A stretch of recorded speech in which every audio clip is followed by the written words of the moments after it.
When I put the airplane away in the fall, there's some things I do to it to sit over the winter. And one of the things is to pull the spark plugs out and put some of these desiccate crystals in there. These are filled with silica desiccate gel, and they're set to fit right in the spark plug hole, 18 millimeter spark plug hole. You can get them for 14 millimeter spark plugs too for automobiles and stuff like that, but they absorb the moisture out of the cylinders. And of course they get pink, so I have two sets of them and I change them out over the winter depending as necessary. So getting ready to put everything all back together again. In a couple of days the mechanic is going to be here, to the A&P mechanic, to start the inspection on the airplane, and then the next day after that the IA mechanic will be here. We'll get the airplane annualed and ready to go for the season. I've been doing some preliminary things, cleaning up the shop, the hangar and stuff, and getting things ready. I thought I'd go ahead and get my spark plugs all ready, cleaned up and ready to go. So I got my spark plug cleaner out. Well, the first thing I did is I got this Vibratory spark plug cleaner.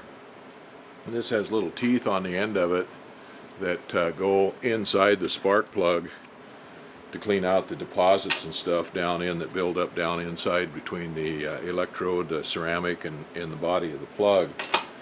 So I got this from my friend Butch last summer. He gave it to me to remind me of him, I guess. I don't know. He passed away shortly afterwards. Now, he had a spark plug cleaner outfit, a newer one than the one I've got, that he wanted me to take too. But I've already got a spark plug cleaner, so I didn't really need it. I figured he could sell it. At first I went through and cleaned out all the grunge inside of it. They'd get lead deposits and stuff like that inside these electrodes. And I used to do it with a dental probe and stuff. This is a heck of a lot easier. I bought one of these. This is one of those little vibrating etchers, and it's got it set up with a kit with fingers on it like this to get in there and clean those up. But I've never wound up using it. Butch gave me this. So anyway, it makes short work of those. It's a heck of a lot easier than trying to do it with these. And so I got those cleaned up inside, and then we got the cleaner here, which is basically a sandblaster. It's got air, blows grit. There's the grit all over the place there, fine grit up inside the plug. Cleans it out, and then it's got air to clean it out. And of course you never trust that. You always want to wash them out anyway. So then wire brushing the threads on here and cleaning those up. And then we've got a tester here. This is an electronic tester, and you screw the spark plugs into here. So you turn that on and you get a spark, and then you can adjust the air up and test the plug to make sure that it works under compression. Well, it took me longer to do this than I expected because the little electrode probe on that thing broke off on me. It was shorting out in there and wasn't making good connection, and finally the wire broke on it. I had to rebuild that. But anyway, all of the plugs tested out good that way, and that's kind of all we used to do with them. But a few years ago they came out with a new test that you're supposed to do, and that's to test the resistance of the plug. And I knew plugs went bad anyway. You always change spark plugs and stuff if you can. That's the cheap thing to do, except in an airplane when these plugs are 125 to 150 bucks a piece, and you have to have 8 of them on a 4-cylinder airplane. On the 6-cylinder airplane I had to have a dozen of them, of course. So that gets to be pretty spendy. So anyway, you don't really want to change those if you don't have to, but there's a whole bunch of different tests that you do on them. You check out the electrodes. You have to check to make sure that the ceramics in there aren't broken. If they get any dropped or anything like that, or a detonation, things like that in the engine that'll cause those ceramics to break. You make sure all the inside's cleaned out. You get lead deposits and stuff in there that'll build up in that hole, and it'll start shorting out to that. And of course the worn electrodes, the gap. Now these are fine wire plugs, iridium plugs, so they've got a great big opening in here that the crap will fall out through if it builds up, as opposed to these. These are massive electrode spark plugs, and so they close off that gap pretty good, so you get a lot more crud, especially lead deposits build up in there, which will short those plugs out. So with these plugs here like this, I used to pull those and clean them about every 20-25 hours. With these plugs here, I can go 100 hours on them, but I usually pull them about 50 hours and clean them up. So the new test that you have to do on these is to check the resistance in here, the internal resistance in the spark plugs. So I talked to the magneto overhaul guys the other day when I sent one of my magnetos in to be checked, and he said that Champions are the ones you have problems with. There's Unison, Autolite, Tempest, I think now is the new name of it. Anyway, he said those you don't have a problem with, but the Champions do. The internal resistance on here will break down on you, will increase on you, and that causes the coils to go bad in the magnetos. And I guess that's one of the big problems with magnetos going bad is coils going bad because of faulty spark plugs. So that's the last thing I have to do on these plugs is test the resistance on them to make sure it hasn't gone over too much on it. That's 5K.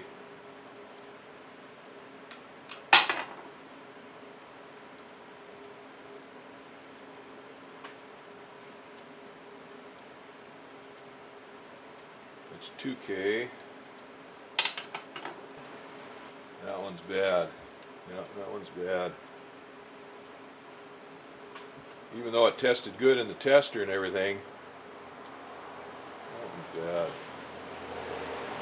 That one's bad. So I got two bad ones. Even though they test good in the tester, the resistance is bad on them. Well, I've got two new plugs here left still. That's all I've got left of the new ones. I've got a plug here that I cleaned a while ago. Let's test it. This is a massive plug. It's an Auburn, Autolite Auburn.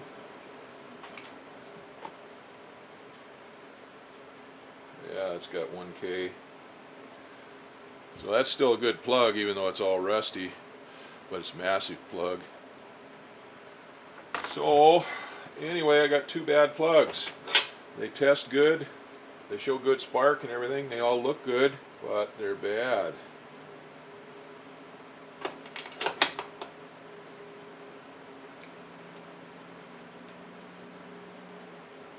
Yeah, it don't make any difference how many times you test them, they're still bad.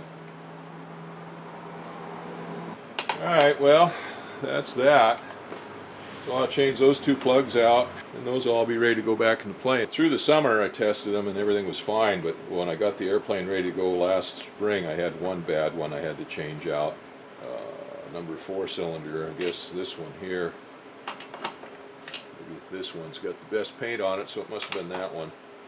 Anyway, now this time I got 2 cylinders, so that's $300, or 2 spark plugs. So I have to be in the market for some new spark plugs here, so I got some on hand, but I can always use my massive ones in there, clean those up and stuff, and use them if I need to. The A&P mechanic is going to be here in a couple of days.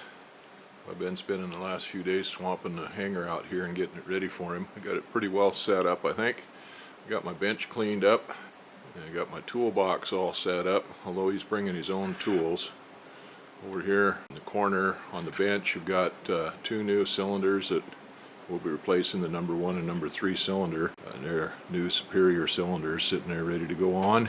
Got a case, actually 2 cases. Now a case is only 6 quarts. You just keep shrinking all the time. Anyway, I got break-in oil, some Aeroshell 100 uncompounded break-in oil. Got the magneto that's been inspected with a 500-hour inspection on it. Got new points and stuff in it. And the new rotating beacon, or flashing beacon I should say. It's just a strobe, or not a strobe, but an LED beacon. The old one, of course, wasn't working, and when I got up there to check it out, I could smell the burnt electronics in it, and it took it apart, and I could see that it was fried. I could have bought a new circuit board for it for $150, but everything is kind of worn on that. The lens is crazed and clouded, and it would have been okay, it had been legal, but I wanted something that was a little bit brighter, so I got a new one to put on. So that's sitting there ready to go, and I got the battery there. I always take my batteries out of my equipment when I set it up for the winter time. When I park it for a while, charge them up and store it. So that one's there. I pulled it out and charged it up, made sure it was charged up, put a fresh charge on it. It's sitting there ready to go back in the airplane. Same with the ELT. I didn't really do anything to it. I just pulled it out, made sure it was turned off, pulled out, and set it there in the toolbox so that it doesn't go off accidentally or anything. It's sitting there waiting. Anyway, the bench is all ready to go, and everything's all cleaned up there. And I got the airplane all ready. There was a few little things that I wanted to do to it before. I wanted to check it over and see if there was anything that needed parts or anything that I should order ahead of time and get them here. When we got the cylinders, I knew I was going to need those, and I already had the magneto. My other mechanic had rebuilt it when he was here last time. Got a couple other things done. Got a new catch for the upper door half and a catch for the side sliding window, and of course I went over and found the rotating beacon was bad. All the other lights work on it and everything else works. I went ahead and opened up the inspection covers on the wings and the tail. Again, I wanted to look at everything first to see if there was anything that needed to be fixed that I could see so I could get a jump on it in case anything needed to be done. I didn't see anything. I took the engine cowling off, as it's kind of a little bit odd, different from a regular Piper Cub, Super Cub engine cowling. It's Cub Crafter's cowling, and it's split. You can take it off without taking the propeller off. A regular engine cowling on a Super Cub, to get the nose bowl off and everything, you have to pull the propeller. So anyway, this cowling comes off pretty easy. And I was thinking about painting the cowling. I wanted to get it painted because I didn't paint it when I did the airplane. The same thing with wing fuel tank covers. I took those off. The one, it said the paint's peeling on it, and I wanted to paint it, but the weather has just not been cooperating, and I don't have a dry place, let alone a warm dry place to paint in. With the airplane in here in the hangar, that takes up my only space, and I've got the mobile dimension sawmill all apart in my shop, and the weather has just been too crappy to do anything. It's still too cold, and raining and snowing and freezing and blowing and everything else, so there's really no way to paint anything. So anyway, I'll have to wait to do that another time. Maybe I get it done this spring between herring season, which is what we're getting ready for now, and salmon season. So the A&P mechanic will be here on Monday and start working on the airplane. I don't know whether they're going to start Monday or not, but Tuesday. And then the inspection authorized mechanic, IA, will be here on Tuesday to do the inspection and everything for the annual. So anyway, hopefully the airplane's all ready to go and won't need much, if anything. Hopefully it doesn't need anything, but I know it needs the cylinders, nothing else, I hope.